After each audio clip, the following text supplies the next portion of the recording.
सबके बहुत बहुत धन्यवाद और सहृदय जे छै से हम अहाँ सबक आभार प्रकट करैत और उपकृत छी जे अहाँ सब हमरा पसंद करै छी, हमर गीतके लाइक करै छी, कमेंट दै छी, तो सहृदय धन्यवाद।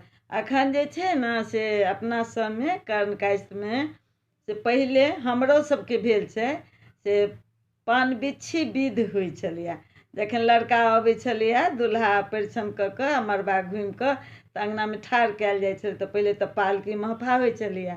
तऽ ओहि गीत ओहि परमे ओहि विधिके जे छै से आब तऽ विलुप्त भऽ गेल छै, लोक नहिए करै छै, लेकिन तैयो अपन सबमे परम्परा छलैए।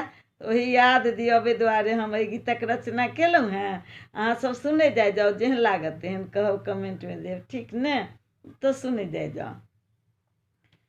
लालही पालकी पर सिया सुकुमारी हे सुहावन लागे, दुल्हा आंगन में छथि ठार हे सुहावन लागे, दुल्हा आंगन में छथि ठार हे सुहावन लागे।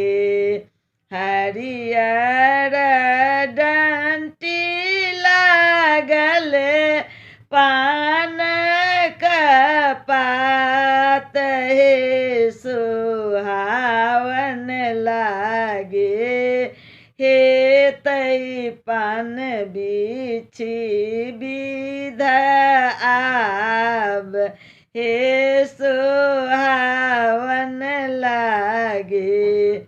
पाँचही पान पात सिया हाथ राखल हे सुहावन लागे, सिया देलनी छिड़ियाई हे सुहावन लागे, सिया देलनी छिड़ियाई हे सुहावन लागे।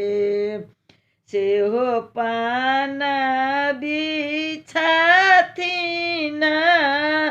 रामचंद्र दुल्हा हे सुहावन लागे, हास्य विनोद संग साथ हे सुहावन लागे, हास्य विनोद संग साथ हे सुहावन लागे। कहथि सविता दास पान बिच्छी के महत्व हे सुहावन लागे, कहथि सविता दास पान बिच्छी के महत्व हे सुहावन लागे, पान जे का दिल मिलल रहे सुहावन लागे, युग युग जोड़ी बनल रहे हे सुहावन लागे। लालही पालकी पर सिया सुकुमारी हे सुहावन लागे, दुल्हा आंगन में छथि ठार हे सुहावन लागे। लागे दुल्हा आंगन में छथी ठाढ़ हे सुहावन लागे।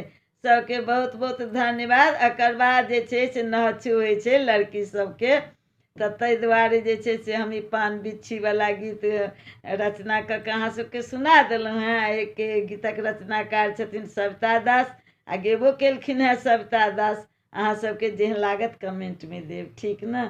सबके जे छै सहृदय धन्यवाद।